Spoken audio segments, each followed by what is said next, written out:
Un petit peu de poésie et de calme dans cette émission. On va parler des travaux de Marc Elfter. Bonsoir. Bonsoir Mathieu. Vous êtes un chasseur un petit peu particulier. Votre terrain de chasse, c'est quoi, la campagne entre Strasbourg et Célestat, grosso modo. C'est Votre ça. cible, c'est votre gibier, c'est la faune en général. Puis votre arme, c'est votre appareil photo, quoi. Et une fois que vous êtes équipé, ça donne ça. Regardez ces travaux, ces clichés que vous exposez du côté de Lampertheim jusqu'au 23 février. Photographe animalier. Donc, comment on prend ce genre de photos? Déjà, on se cache, on se camoufle, on se lève tôt. Comment on fait ça?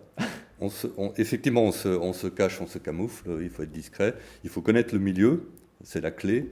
La maîtrise de la technique photographique est une des composantes, mais la connaissance du milieu est plus importante que de maîtriser un bel appareil. Les techniques, c'est l'affût, on attend que l'animal vienne, on pose son affût à un endroit où il y a des chances que quelque chose passe, ou alors on se promène discrètement. Et puis quand on voit quelque chose, on essaye de voir l'animal avant que l'animal nous voie. À ce moment-là, on va essayer de l'approcher le plus possible, le plus près possible pour faire les photos qu'il faut. Vous faites ça en amateur Je suis éclairé, mais absolu, amateur quoi. passionné. Passionné. Voilà. Mais quand Parce vous- que, parce que ça prend beaucoup de temps. Et il faut être patient. Il y a beaucoup d'échecs. L'échec, c'est pas une sortie sans photo, c'est pas un échec, ça fait partie du On jeu. rentre Quoi. bredouille parfois. Parfois, on a Voilà. pris zéro cliché, quoi. Exactement. Et quand vous partez, vous avez une cible en tête ou alors c'est vraiment au petit bout dans la chance et puis. Alors j'ai toujours une cible en tête et en général je ne fais pas la photo de la cible que j'avais en tête parce que c'est pas un casting d'avance, il n'y a pas de scénario qu'on écrit. On part avec une idée. C'est sûr que si on va dans un milieu, si je vais au bord de l'eau, je vais plutôt rencontrer des animaux qui vivent au bord de l'eau. Si je vais en montagne, on va plutôt voir des chamois. Ça oui, mais après c'est pas parce qu'on a décidé de faire des photos de renards qu'on va faire des photos de renards. Vous parlez de renard, il y a quand même une série de renardeaux, en l'occurrence, qu'on va voir dans un instant. Je ne sais pas si ça c'est particulièrement rare ou si c'est, on va nous mettre ça en régie. Il y a deux, trois photos de renardeaux que vous avez surpris. Alors, je ne sais pas si elles datent du même moment. On va les voir dans un instant. Est-ce que ça, c'est pareil, ça se programme pas? Enfin, c'est, Alors ça se programme un petit peu parce que on les prend près de leur terrier. Hein. on repère avant, on a Alors repéré le avant. travail, c'est de repérer un terrier qui est habité. Et puis après, les renardeaux sortent. Et en fait, ils sont assez, du fait de leur jeunesse, ils se laissent assez facilement. Il faut être discret, bien sûr. Mais après, ils prennent confiance et ils se laissent aller tranquillement. Ils oublient très vite qu'il y a une tente d'affût qui est à côté et quelqu'un qui est en train de les photographier. Qu'est-ce qu'on cherche dans ces moments-là? Des instantanés, des moments de, je sais pas, de poésie quelque part? Enfin, quel rapport on a avec ce travail, avec les animaux? Alors, effectivement, déjà observer l'animal, le voir venir, avoir la chance qu'il se présente à soi, c'est déjà première satisfaction.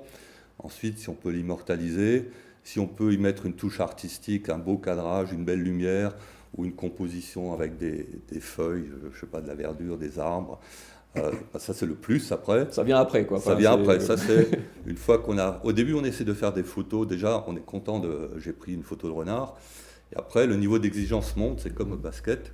On dit bon maintenant j'aimerais bien que non seulement j'ai une photo de renard, mais qu'il fasse un bond ou qu'il fasse quelque chose d'un peu original. Faut aller en pro A. Voilà, c'est ça. Donc, faut pas Après, rester en il faut premier. y consacrer sa vie, après, c'est là que ça se complique. C'est ça. Voilà, et c'est ce qui est motivant. Et puis, s'il n'y a rien, c'est quand même une sortie, on se promène, on fait un peu de sport, on va prendre l'air. Et puis, il y a le côté relaxant aussi dans la nature, c'est apaisant. On trouve toujours une satisfaction. Est-ce que vous avez un animal de prédilection à prendre en photo? Alors, j'aime bien prendre le renard, ouais, est un de mes animaux favoris parce que c'est un animal assez extraordinaire, qui est intelligent et qui est vraiment intéressant à suivre, quoi, hein. Ça fait partie de mes cibles préférées. Et puis après, pour le reste, je suis assez opportuniste, avec une préférence pour les mammifères. J'essaie de faire plus les mammifères. C'est aussi plus difficile que les oiseaux et les mammifères carnivores. Voilà, ça c'est ce que j'essaye de faire avec, voilà, je méprise pas les autres. Vous ne vous limitez pas toujours à l'Alsace, vous avez ramené quelques clichés aussi, alors, du Spitzberg d'un côté, de l'Islande de l'autre, on va voir ça rapidement. C'est Enfin, une fois qu'on a goûté, alors je sais pas dans quel ordre ça s'est fait, mais une fois qu'on a goûté à la photo, enfin voilà, après on n'imagine plus. On fait le voyage pour la photo ou la photo vient après quand même? Alors c'est assez lié, mais alors j'ai une fascination pour l'Arctique, hein. J'étais au Groenland aussi, et j'encourage ceux qui ont la chance de pouvoir y aller, d'y aller, parce que c'est vraiment une expérience unique. Euh, L'été avec le jour permanent, cette sentiment d'immensité aussi, il y a une pureté dans l'air, on voit très loin, et on a d'autres perspectives, quoi, hein. On a l'impression que l'horizon s'élargit. Et puis le Spitzberg, il y a beaucoup de glaciers encore, c'est vraiment quelque chose d'extraordinaire. Et après, bien sûr, on a envie d'immortaliser ces moments, c'est là que la photographie intervient, et puis de le partager aussi.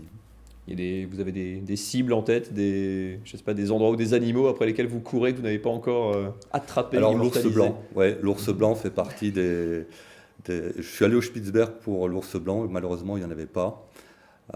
C'est une question de chance, hein, aussi, il faut se croiser au bon moment.